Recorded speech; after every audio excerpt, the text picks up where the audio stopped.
Dicen que los seres inmundos de los viejos tiempos acechan en los oscuros rincones olvidados de la tierra y que aún se abren las puertas que liberan, ciertas noches, a unas formas prisioneras del infierno. Justin Guthrie. La primera vez que leí algo sobre esta cuestión fue en el extraño libro de von Jost, aquel extravagante alemán que vivió tan singularmente y murió en circunstancias tan misteriosas y terribles. Fue una suerte para mí que cayese en mis manos su obra, Cultos sin nombre, también llamada El Libro Negro, en su edición original publicada en Düsseldorf en 1839, poco antes que al autor le sorprendiese su terrible destino. Los bibliógrafos suelen conocer los Cultos sin nombre a través de la edición barata y mal traducida que publicó Brightwell en Londres en el año 1845, o de la edición cuidadosamente expurgada que puso a la luz la Golden Goblin Press de Nueva York en 1909. Pero el volumen con el que yo me tropecé era uno de los ejemplares alemanes de la edición completa, encuadernada con pesadas cubiertas de piel y cierres de hierro rombroso. Dudo mucho que haya más de media docena de estos ejemplares en todo el mundo hoy en día, primero porque no se imprimieron muchos, y además porque cuando corrió la voz de cómo había encontrado la muerte su autor, muchos de los que poseían el libro lo quemaron asustados. Von Jost, que vivió de 1795 a 1840, pasó toda su vida buceando en temas prohibidos. Viajó por todo el mundo, consiguió ingresar en innumerables sociedades secretas y llegó a leer un sinfín de libros y manuscritos esotéricos. En los densos capítulos del Libro Negro, que oscilan entre una sobrecogedora claridad de exposición y la oscuridad más ambigua, hay detalles y alusiones que helarían la sangre del hombre más equilibrado. Leer lo que von Jost se atrevió a poner en letra de molde suscita conjeturas inquietantes sobre todo lo que no se atrevió a decir.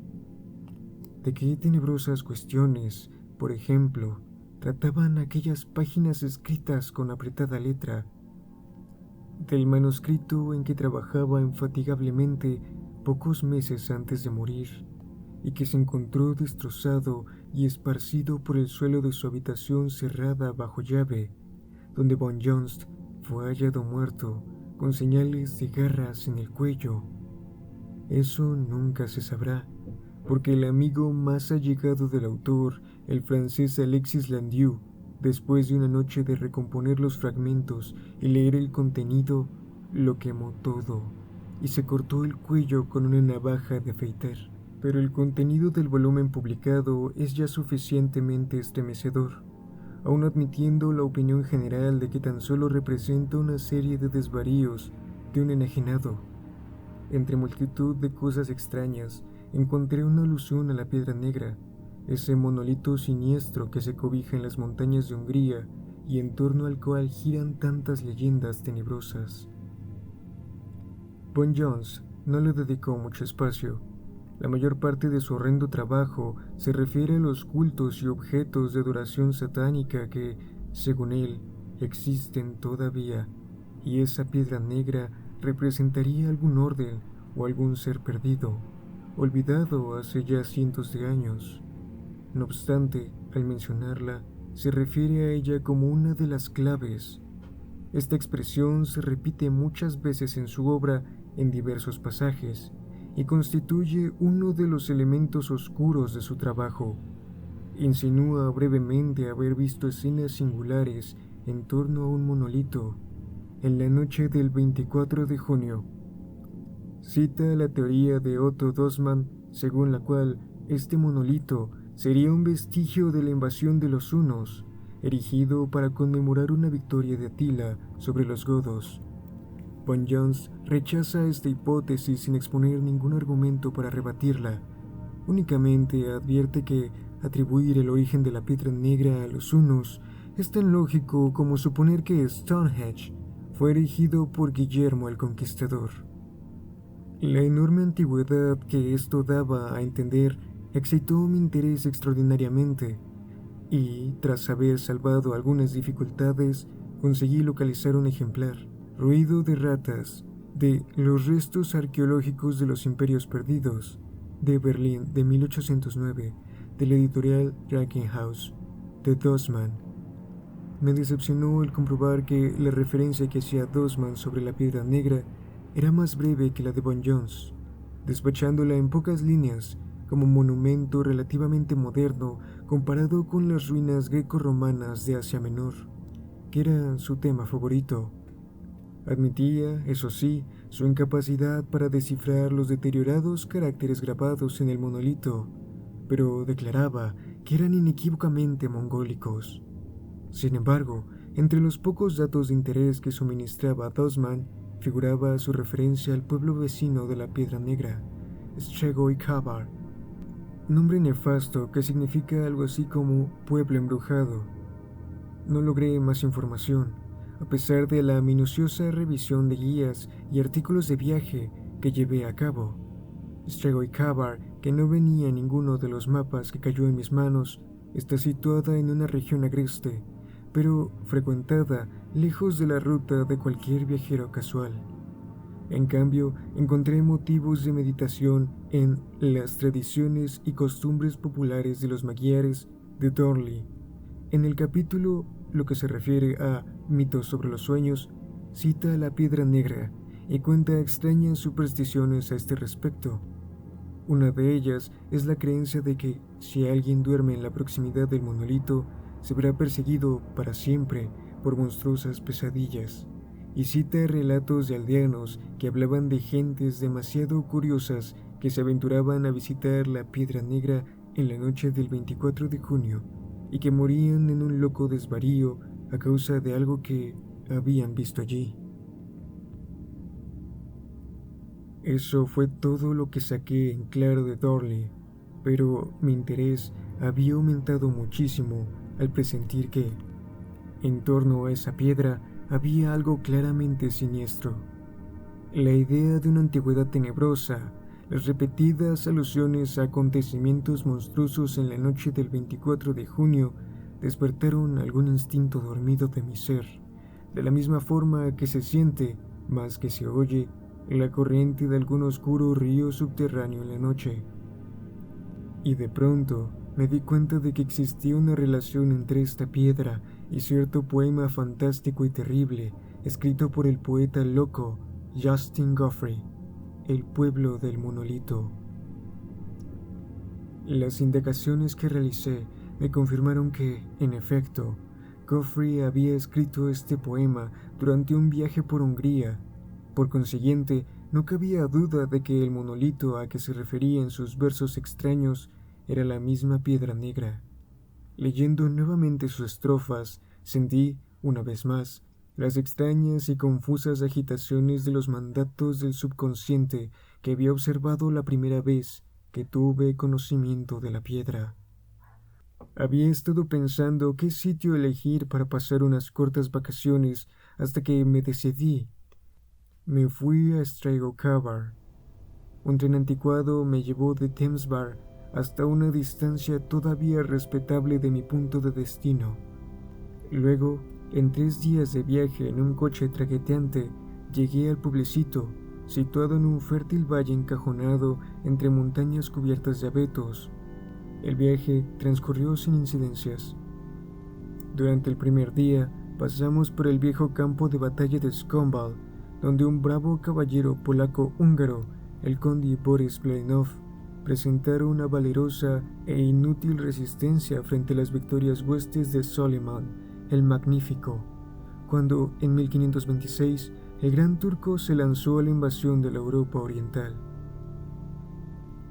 El cochero me señaló un gran túmulo de piedras desmoronadas en una colina próxima, bajo el cual descansaban, según dijo, los huesos del valeroso conde. Recordé entonces un pasaje de las guerras turcas de Larsson, después de la escaramuza en la que el conde había rechazado la vanguardia de los turcos con un reducido ejército. El conde permaneció al pie de la muralla del viejo castillo de la colina para disponer el orden de sus fuerzas. Un ayudante le trajo una cajita laqueada que había encontrado en el cuerpo del famoso escriba e historiógrafo Selim Bahadur, caído en la refriega. El conde extrajo de ella un rollo de pergamino y comenzó a leer. No bien terminó las primeras líneas cuando palideció intensamente y, sin pronunciar una palabra, guardó el documento en la caja y se la guardó bajo su capa. En ese preciso momento abría fuego un cañón turco y los proyectiles dieron contra el viejo castillo ante el espanto de los húngaros, que vieron derrumbarse las murallas sobre el esforzado conde. Sin caudillo, el valiente ejército se desbarató, y en los años de guerra asoladora que siguieron, no llegaron a recuperarse los restos mortales del noble caballero. Hoy, los naturales del país muestran un inmenso montón de ruinas cerca de Skonval, bajo las cuales, según dicen, todavía descansa lo que siglos hayan respetado del conde Boris Platinov. Straigo-Kabar me dio la sensación de un pueblecito dormido que desmentía su nombre siniestro, un remanso de paz respetado por el progreso. Los singulares edificios y los trajes y costumbres aún más extraños de sus gentes pertenecían a otra época. Eran amables, algo curiosos, sin ser preguntones, a pesar de que los visitantes extranjeros eran sumamente escasos.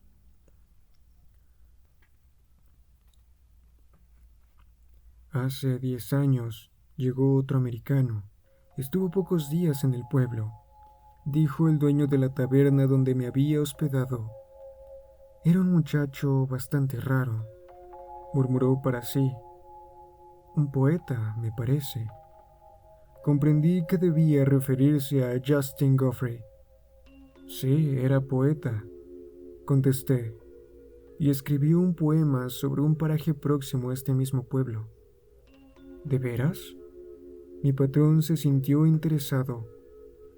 Entonces, siendo así, que todos los grandes poetas son raros en su manera de hablar y de comportarse, él debe haber alcanzado gran fama, porque las cosas que hacía y las conversaciones suyas eran lo más extraño que he visto en ningún hombre.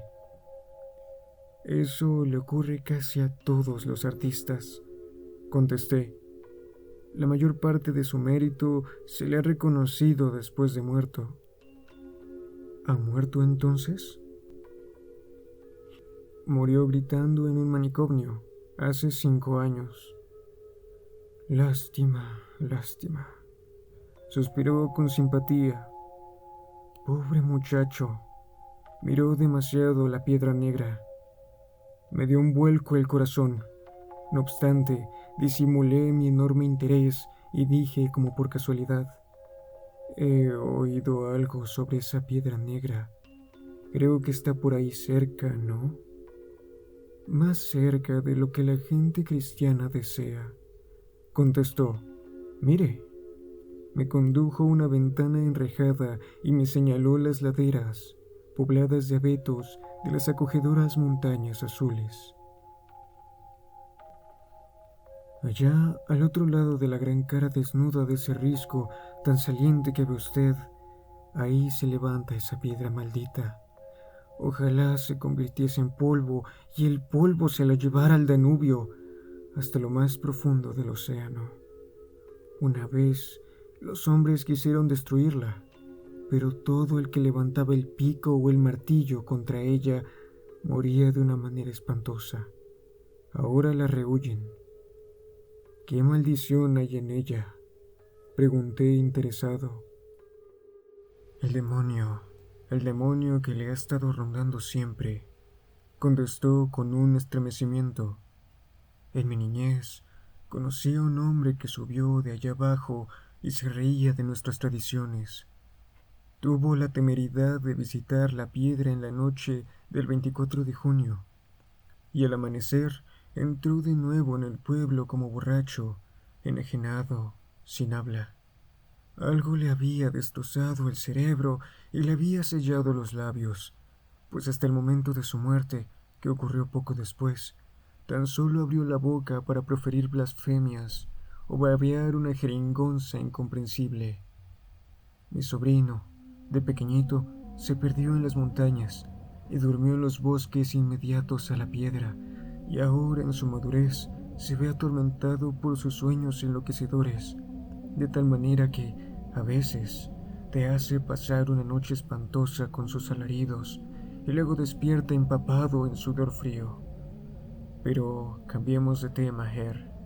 Es mejor no insistir en estas cosas. Yo hice un comentario sobre la manifiesta antigüedad de la taberna y me contestó orgulloso. Los cimientos tienen más de 400 años. El edificio primitivo fue la única casa del pueblo que no destruyó el incendio cuando los demonios de Soliman cruzaron las montañas. Aquí, en la casa que había sobre estos mismos cimientos, se dice que tenía el escriba Selim Badur su cuartel general durante la guerra que asoló toda esa comarca. Luego supe que los habitantes de Stregokabár no son descendientes de los que vivieron allí antes de la invasión turca de 1526. Los victoriosos musulmanes no dejaron con vida a ningún ser humano, ni en el pueblo ni en sus contornos. Cuando atravesaron este territorio, los hombres, las mujeres y los niños fueron exterminados en un rojo holocausto, dejando una vasta extensión del país silenciosa y desierta.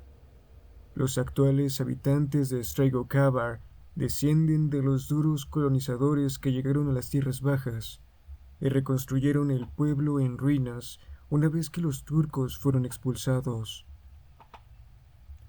Mi patrón no habló con ningún resentimiento de la matanza de los primitivos habitantes. Me enteré de que sus antecesores de las tierras bajas miraban a los montañeses incluso con más odio y aversión que los propios turcos. Habló con vaguedad respecto a las causas de esta enemistad, pero dijo que los anteriores vecinos de Stregokabár tenían la costumbre de hacer furtivas excursiones en las tierras bajas, robando muchachas y niños. Además, contó que no eran exactamente de la misma sangre que su pueblo. El vigoroso y original tronco eslavo máger se había mezclado, cruzándose con la degradada raza aborigen hasta fundirse en la descendencia y dar lugar a una infame amalgama. Él no tenía la más ligera idea de quiénes fueron esos aborígenes. Únicamente sostenía que eran paganos y que habitaban en las montañas desde tiempo inmemorial, antes de la llegada de los pueblos conquistadores. Di poca importancia a esta historia.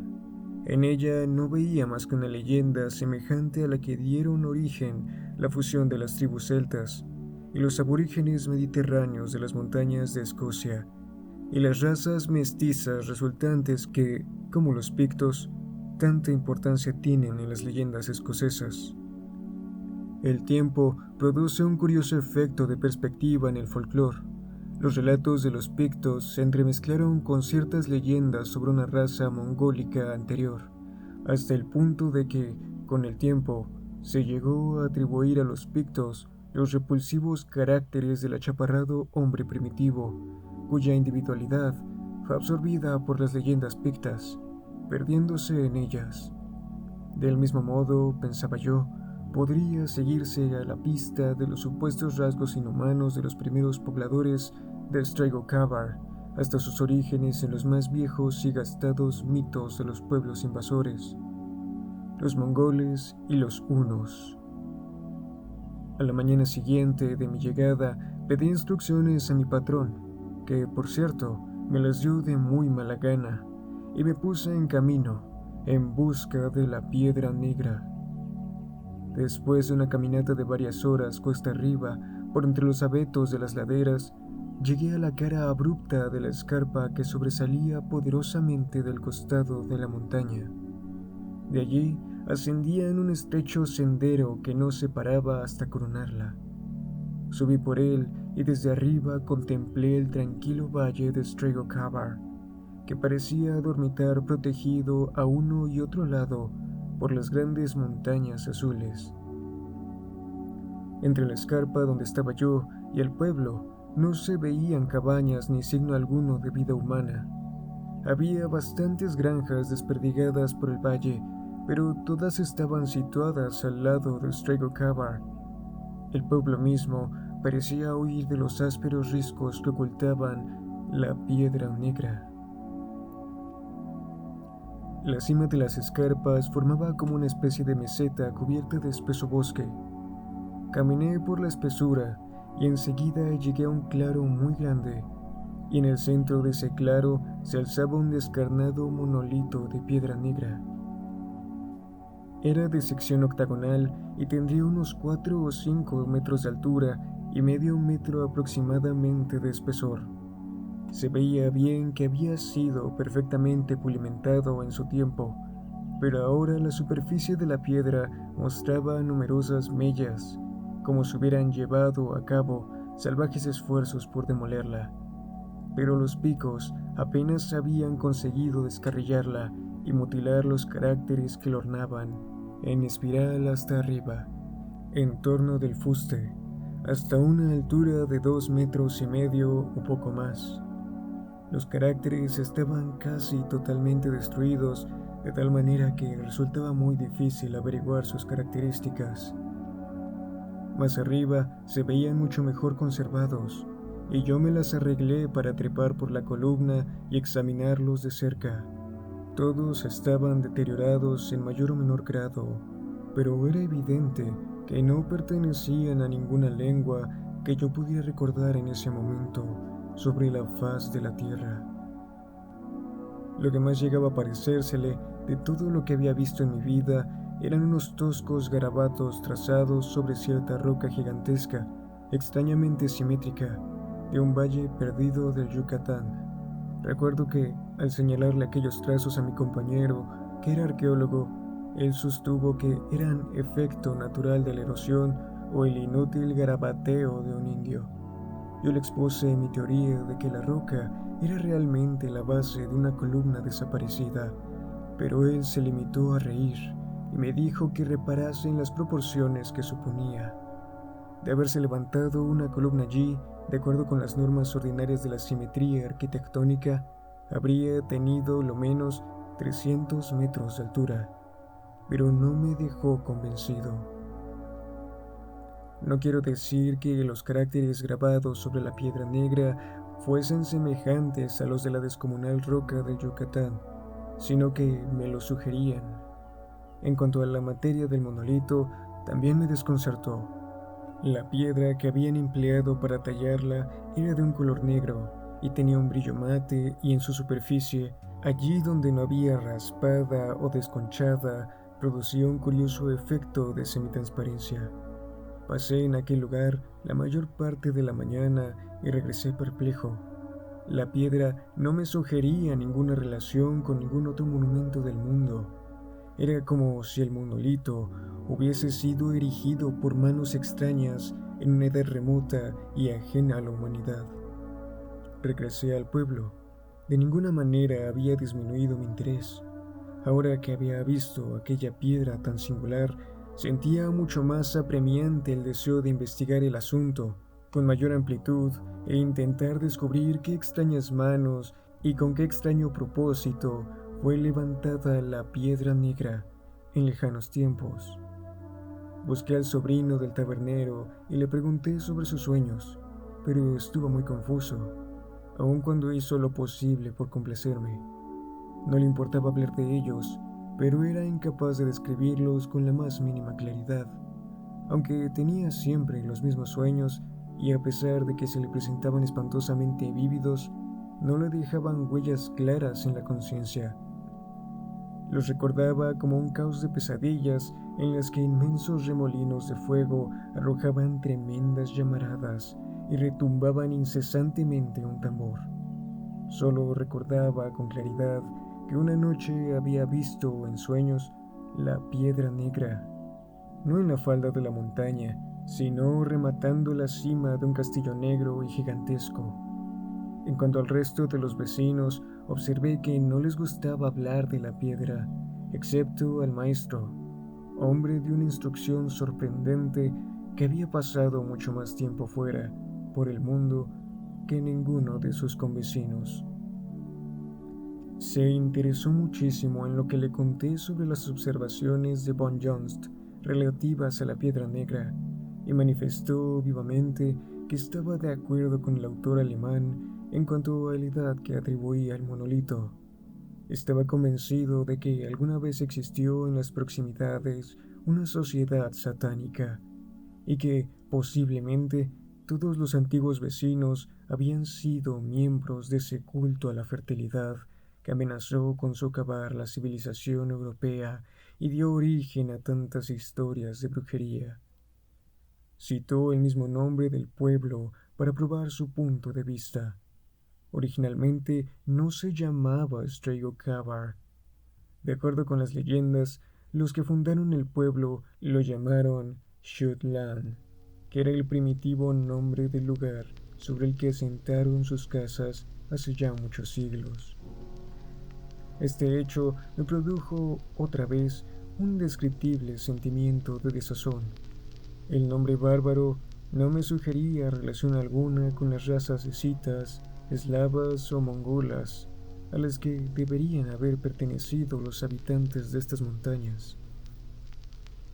Los magyares y los eslavos de las tierras bajas creían sin duda que los primitivos habitantes del pueblo eran miembros de un culto maléfico, como se demostraba, a juicio del maestro, por el nombre que dieron al pueblo y que continuaron empleando aún después de ser aniquilados los antiguos pobladores por los turcos y haberlo reconstruido una raza más pura.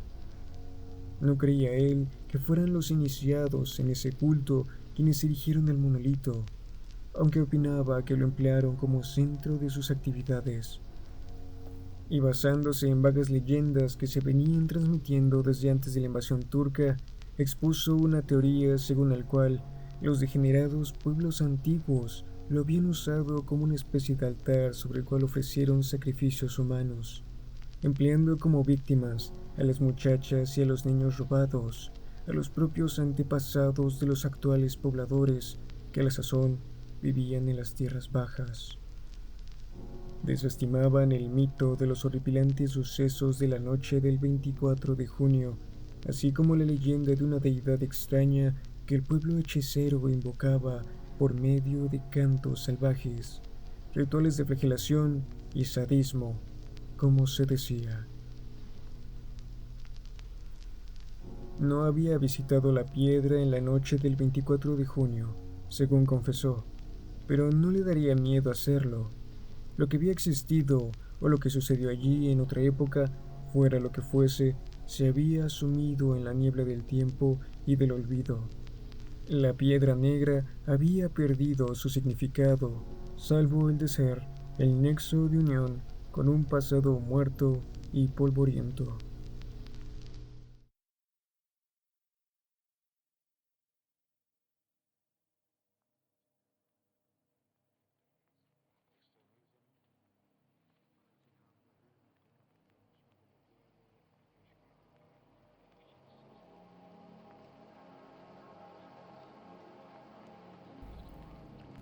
Hacía cosa de una semana que estaba ya en Stregocavar, cuando una noche, al volver de una visita al maestro, me quedé impresionado de pronto al recordar que estábamos en 24 de junio. Era, pues, la noche en que, según las leyendas, sucedían cosas misteriosas en relación con la piedra negra. En vez de meterme en la taberna, crucé el pueblo a buen paso. Estrelgocábar estaba en silencio. Los vecinos solían retirarse temprano. No había nadie en mi camino. Me interné entre los abetos que ocultaban las faldas de las montañas en una susurrante oscuridad. Una gran luna plateada parecía suspendida encima del valle, inundando los peñascos y pendientes con una luz inquietante y perfilando negras sombras en el suelo. No soplaba aire por entre los abetos y no obstante se oía elevarse un murmullo fantasmal y misterioso. Mi fantasía evocaba quimeras, Seguramente en una noche como esta, hacía siglos, volaban por el valle las brujas desnudas, ahorcajadas en sus escobas, perseguidas por sus burlescos demonios familiares. Encaminé mi paso hacia las escarpas. Me sentía algo inquieto al notar que la engañosa luz de la luna les prestaba un aspecto artificioso que no había notado antes. Bajo aquella luz fantástica, habían perdido su apariencia de escarpas naturales para convertirse en ruinas de gigantescas murallas que sobresalían de la ladera. Esforzándome por apartar de mí esa ilusión extraña, subí hasta la meseta y dudé un momento antes de sumergirme en la tremenda oscuridad de los bosques. Una especie de tensión mortal se cernía sobre las sombras, como si un monstruo invisible contuviera su aliento para no ahuyentar a su presa. Deseché este sentimiento perfectamente natural, considerando el carácter imponente del lugar y su infame reputación, y me abrí paso a través del bosque, experimentando la desagradable sensación de que me seguían. Tuve que detenerme una vez, seguro de que algo pegajoso y vacilante me había rozado en la cara en la oscuridad. Salí al claro y vi el alto monolito alzando su silueta sobre la hierba, en la linde del bosque en dirección a la escarpa. Había una piedra que formaba como una especie de asiento natural. Me senté en ella, pensando que probablemente fue allí donde el poeta loco Justin Guthrie había escrito su fantástico El pueblo del monolito. El tabernero pensaba que era la piedra lo que había provocado la locura de Geoffrey, pero la semilla de la locura estaba sembrado en el cerebro del poeta mucho antes de haber visitado Strego Cavar. Eché una mirada al reloj. Eran casi las 12. Me recosté en espera de cualquier manifestación espectral que pudiese aparecer. Comenzaba a levantarse una brisa suave entre las ramas de los abetos, y su música me recordó a la de unas gaitas invisibles y lánguidas, susurrando una melodía pavorosa y maligna. La monotonía del sonido y mi mirada, invariablemente fija en el monolito, me produjeron una especie de autohipnosis. Me estaba quedando amodorrado.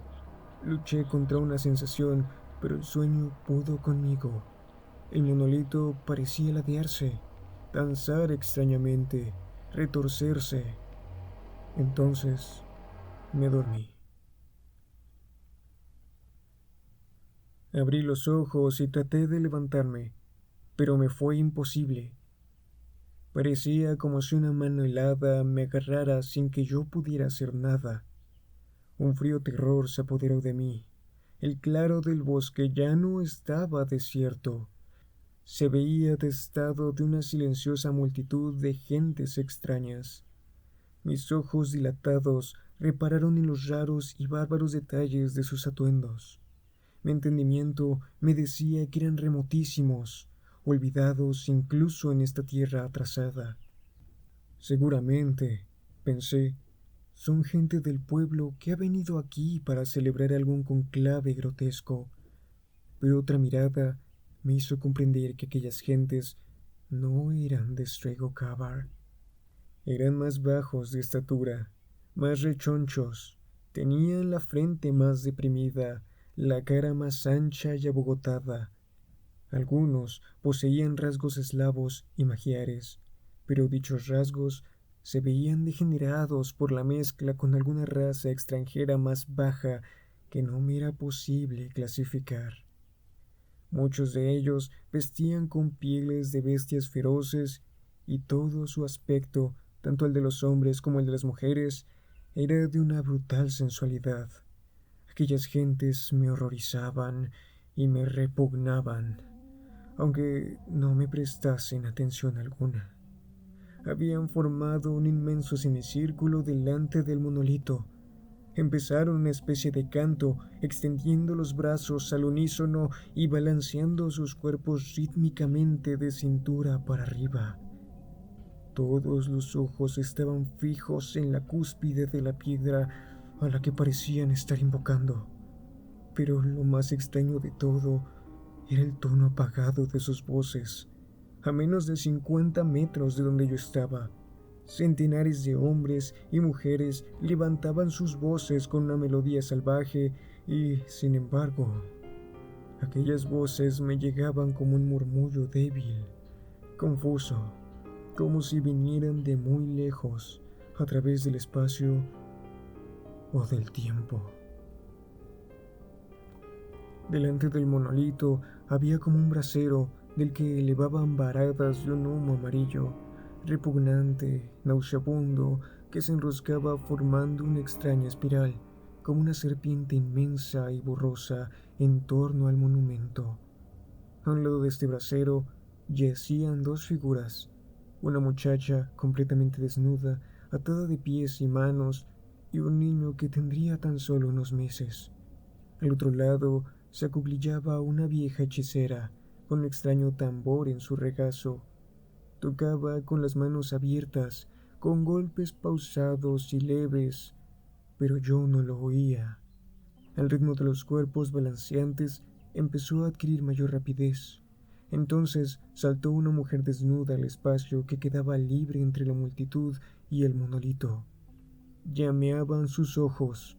Su larga cabellera flotaba alborotada mientras danzaba vertiginosamente sobre las puntas de los pies, dando vueltas por todo el espacio libre, hasta que cayó posternada ante la piedra, y allí quedó inmóvil. Inmediatamente le siguió una figura fantástica, un hombre vestido tan solo con una piel de macho cabrío colgando de la cintura, y cuyas facciones estaban totalmente ocultas por una máscara fabricada con una enorme cabeza de lobo, de tal manera que daba la impresión de un ser monstruoso, pesadillesco, mezcla horrible de elementos humanos y bestiales. Sostenía en la mano unas de varas de abeto, atado por los extremos más gruesos. La luz de la luna brillaba en una pesada cadena de oro que llevaba enlazada en el cuello. Prendida a esta cadena, llevaba otra, de cuyo extremo debería haber colgado algún objeto que, sin embargo, faltaba. La multitud agitaba los brazos con violencia y redoblaba sus gritos, mientras esa grotesca criatura galopaba por el espacio abierto, dando muchos saltos y cabriolas. Se acercó a la mujer que yacía al pie del monolito y comenzó a azotarla con las varas. Entonces, ella se levantó de un salto y se entregó a la danza más salvaje e increíble que había visto en mi vida. Su atormentador bailó con ella manteniendo el mismo ritmo, colocándose a su altura en cada giro y cada salto, al tiempo que descargaba unos golpes despiadados sobre su cuerpo desnudo, y a cada golpe que le daba gritaba una palabra extraña, y así una y otra vez, y toda la gente le coreaba. Podía verles mover los labios. Ahora el débil murmullo de sus voces se fundió y se hizo un solo grito, distante y lejano, repetido continuamente en un éxtasis frenético. Pero no logré entender lo que gritaban. Los danzantes giraban en vertiginosas vueltas, mientras los espectadores, de pie todavía en sus sitios, seguían el ritmo de la danza con el balanceo de sus cuerpos y los brazos entrelazados. La locura aumentaba en los ojos de la mujer que cumplía aquel rito violento y se reflejaba en la mirada de los demás. Se hizo más salvaje y extravagante el frenético girar de aquella danza enloquecedora. Se convirtió en un cuadro bestial y obsceno, en tanto que la vieja hechicera aullaba y batía el tambor como una enajenada y las varas componían una canción demoníaca.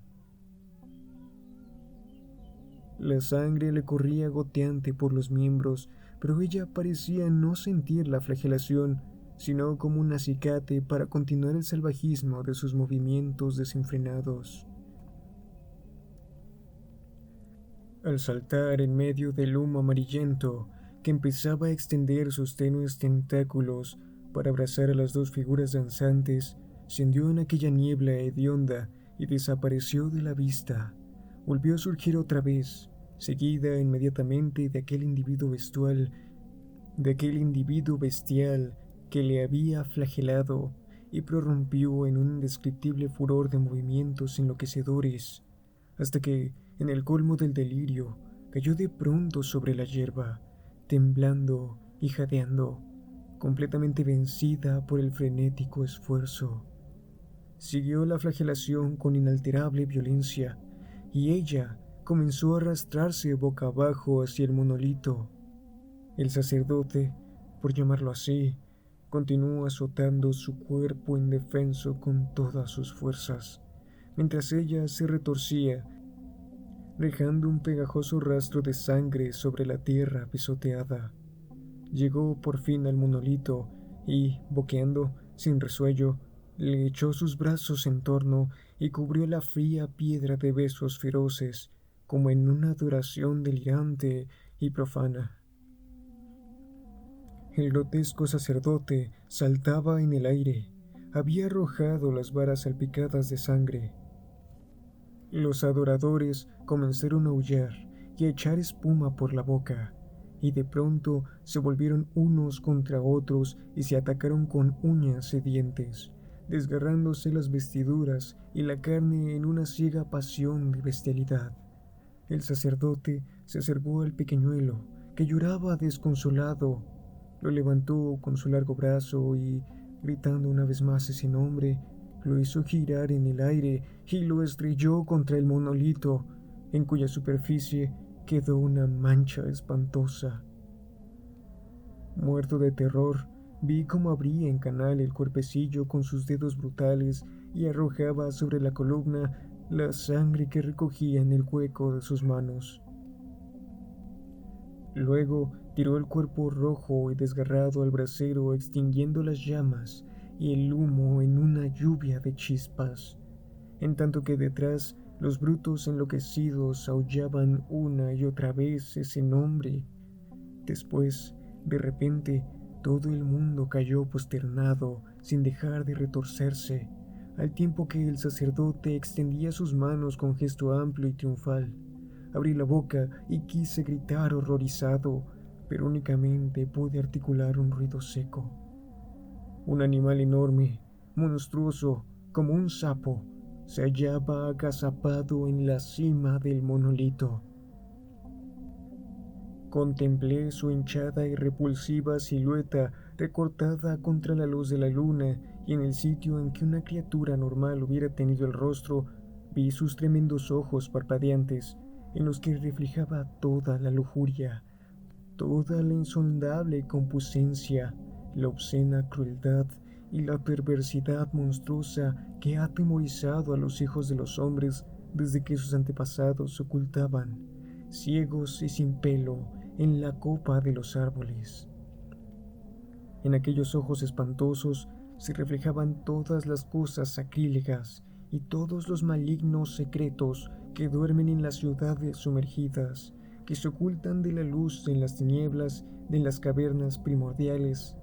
Y así, aquella cosa repulsiva, aquel sacrílego ritual de la crueldad, de sadismo y de sangre, habían despertado del silencio de los cerros, parpadeaba y miraba de soslayo a sus brutales adoradores, que se arrastraban ante él en una repugnante humillación. Ahora el sacerdote, disfrazado de bestia, levantó a la débil muchacha maniatada y la mantuvo levantada con sus manos brutales ante el monolito. Y cuando aquella monstruosidad lujuriosa y babeante comenzó a succionar en su pecho, algo estalló en mi cerebro y me hundí en un piadoso desvanecimiento.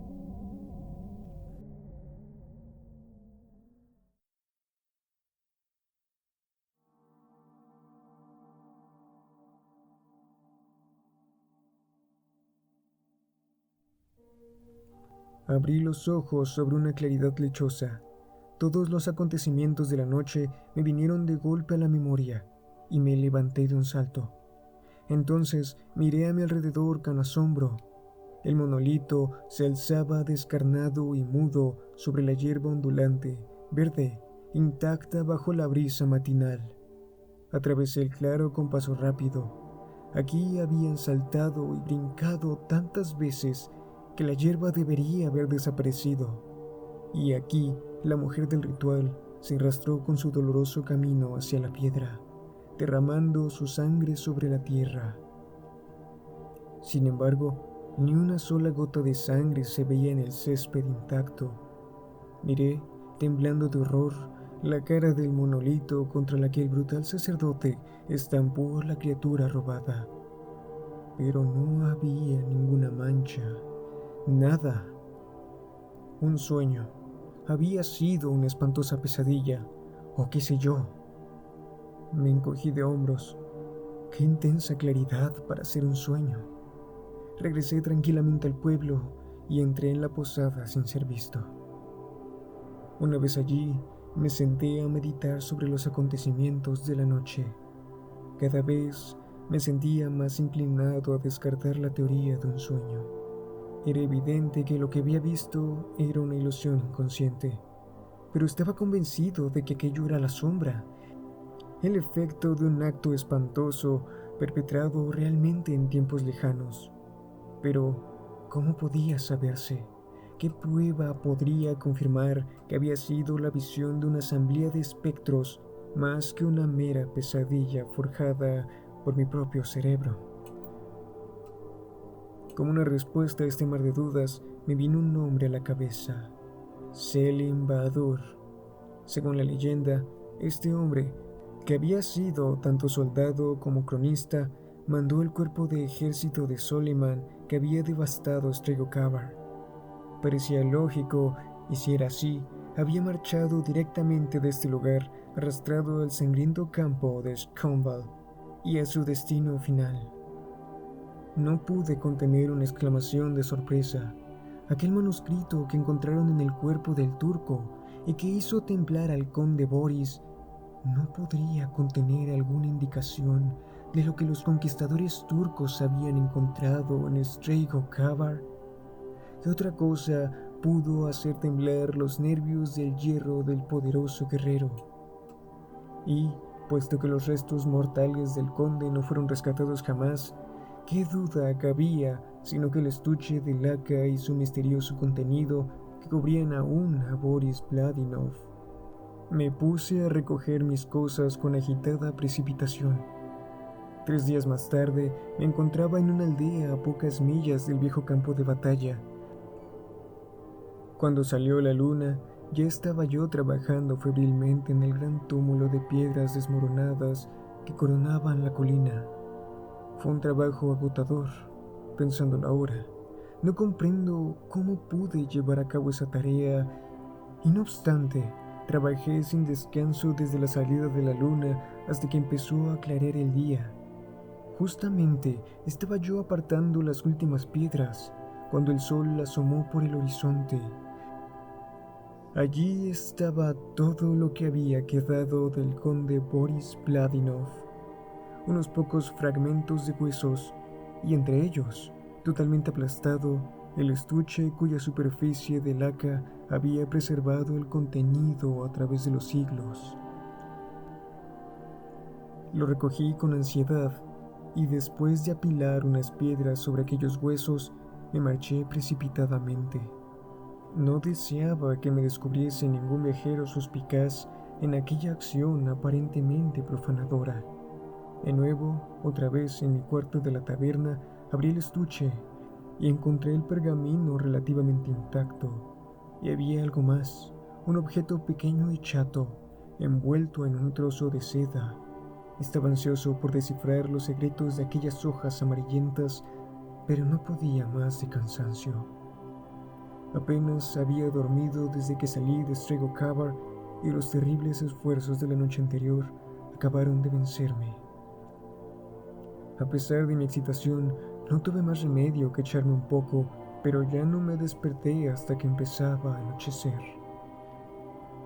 Cené rápidamente y después, a la luz de una vela, me senté a leer los limpios caracteres turcos que cubrían el pergamino.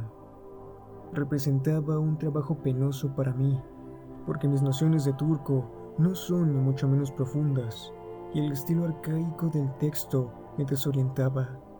Pero luchando afanosamente, conseguí descifrar una palabra aquí, otra allá, encontrar sentido en alguna frase, y una vaga impresión de horror me oprimió el corazón. Me apliqué con todas mis fuerzas a la tarea de traducir. La sangre se me heló en las venas, se me pusieron los pelos de punta y hasta la lengua se me endureció. Todas las cosas externas participaron en la espantosa locura de aquel manuscrito infernal.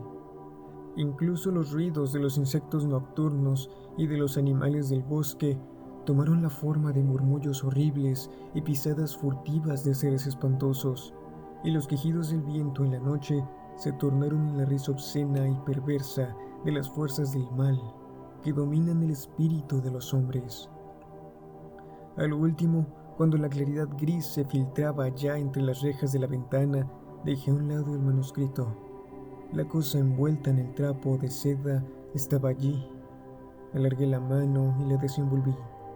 Me quedé petrificado, porque comprendí que, aun poniendo en duda la veracidad de lo que decía el manuscrito, aquello era la prueba de que todo había sido real.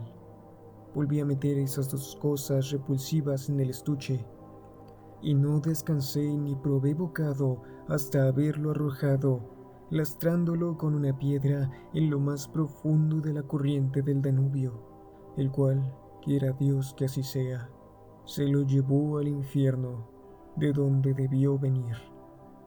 No fue un sueño lo que tuve la noche del 24 de junio en los montes de Strego-Cavar. De haber presenciado el horrible ceremonial, Justin Guthrie, que solo estuvo allí en la luz del sol y después siguió su camino, habría enloquecido mucho entonces. Por lo que a mí respecta, no sé cómo no llegué a perder el juicio. No, no fue un sueño. Yo había presenciado el rito inmundo de unos adoradores desaparecidos hace siglos, surgidos del infierno para celebrar sus ceremonias como lo hicieron en otro tiempo. Yo vi a unos espectros postrarse ante otro espectro, porque hace tiempo que el infierno reclamó a ese dios horrendo. Hace muchísimos años habitó entre las montañas como reliquia viva de una edad ya extinguida. Pero sus garras asquerosas ya no atrapan a los espíritus de los seres humanos de este mundo, y su reino es un reino muerto, poblado tan solo por los fantasmas de aquellos que le sirvieron en vida. Porque alquimia perversa, porque impío sortilegio, se abren las puertas del infierno en esa noche pavorosa. No lo sé, pero mis propios ojos lo han visto. Yo sé que no vieron ningún ser viviente aquella noche, pues en el manuscrito que redactó la cuidadosa mano de Selim Bahadur se explica detalladamente lo que él y sus compañeros de armas descubrieron en el valle de Strego-Cavar. Y leí, descritas como en todo detalle, las abominables obscenidades que la tortura arrancaba de los labios de los hollantes adoradores. Y también leí lo que contaban sobre cierta caverna perdida, tenebrosa, arriba en las montañas, donde los turcos, horrorizados, habían encerrado un ser monstruoso, hinchado, viscoso, como un sapo, dándole muerte con el fuego y el acero antiguo, bendecido siglos antes por Mahoma, mediante conjuros que ya eran viejos cuando Arabia era joven. Y aún así, la mano firme del anciano Selim temblaba al evocar el cataclismo, las sacudidas de tierra, los aullidos agónicos de aquella monstruosidad que no murió sola, pues hizo perecer consigo, en forma que Selim no quiso o no pudo describir, a 10 de los hombres encargados de darle muerte. Y aquel ídolo chato, fundido en oro y envuelto en seda, era la imagen de ese mismo ser que Selim había arrancado de la cadena que rodeaba el cuello del cadáver del gran sacerdote lobo. Bien hasta que los turcos barrieran ese valle impuro con el fuego y con la espada. Visiones como las que han contemplado estas montañas desoladas deben pertenecer a las tinieblas y a los abismos de edades perdidas. No, no hay que temer que esa especie de sapo me haga temblar de horror en la noche. Está encadenado en el infierno, junto con su horda nauseabunda, y solo es liberado con ellos una hora, en la noche más espantosa que he visto jamás. En cuanto a sus adoradores, ninguno queda ya en este mundo. Pero al pensar que tales cosas dominaron una vez el espíritu de los hombres, me siento invadido por un sudor frío. Tengo miedo de leer las páginas abominables de Von Jonst, porque ahora comprendo lo que significa esa expresión que tanto repite: las llaves. Ah, las llaves de las puertas exteriores, enlaces con un pasado aborrecible y, quién sabe, con aborrecibles esferas del presente. Y comprendo por qué las escarpas parecían murallas almenadas bajo la luz de la luna, y por qué el sobrino del tabernero, acosado por las pesadillas, vio en sueños la piedra negra surgiendo como un remate de un castillo negro y gigantesco. Si los hombres excavaran entre esas montañas, puede que hallaran cosas increíbles bajo las laderas que las enmascaran. En cuanto a la caverna donde los turcos encerraron aquella bestia, no era propiamente una caverna. Me estremecí al imaginar el insondable abismo de tiempo que se abre entre el presente y aquella época en que la tierra se estremeció, levantando como una ola aquellas montañas azules que cubrieron cosas inconcebibles. Ojalá ningún hombre cabe al pie de ese remate horrible que se llama Piedra Negra. Una llave. Ah, la piedra es una llave, símbolo de un horror olvidado. Ese horror se ha diluido en el limbo del que surgió como una pesadilla durante el nebuloso amanecer de la tierra.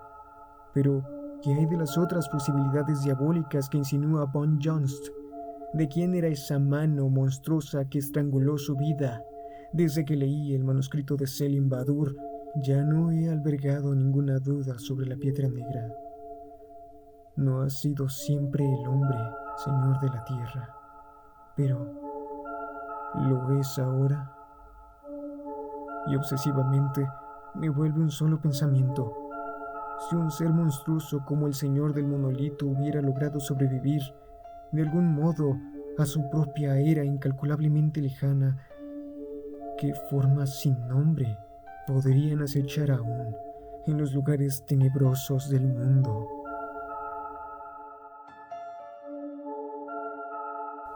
La Piedra Negra, de Robert E. Howard. En Los mitos de Cthulhu, Howard Phillips Lovecraft y otros, de la Biblioteca de Fantasía y Terror, Alianza Editorial. Título original: The Black Stone, traducido por Francisco Torres Oliver.